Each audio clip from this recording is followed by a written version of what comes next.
Hey, pull up a stool, I've a great story. It happened back in the late 2000s. The property market was roaring, everyone wanted in. This company came up with a clever way for investors to get tax relief, while owning a slice of a fancy Georgian building and dabbling in financial derivatives. Sounds good, doesn't it? A Georgian building? Financial derivatives, you say? I bet it looked lovely on the brochure. Tell me more. Well, here's the thing. The investors borrowed hundreds of thousands to buy shares in this investment, and then claimed tax relief on the interest they paid on those loans. That was allowed under tax law, but only if they were actively involved in the company's management.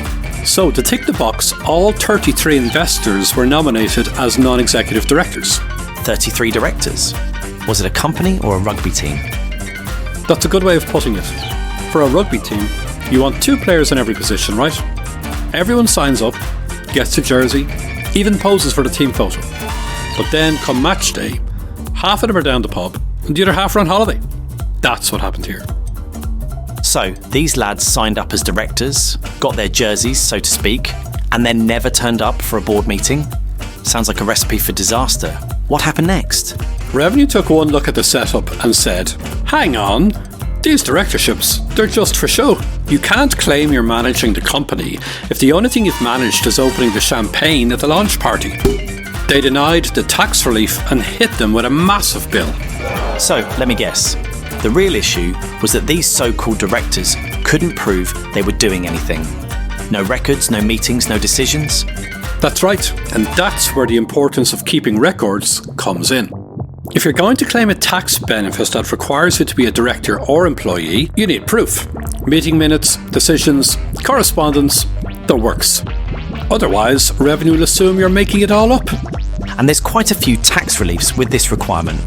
Retirement relief and entrepreneur relief come to mind. So, what you're saying is, if you want to play director or employee, you've got to act the part. This case is a classic example of what happens when people over-engineer a scheme. They focus too much on ticking the tax boxes and not enough on running the business and keeping records.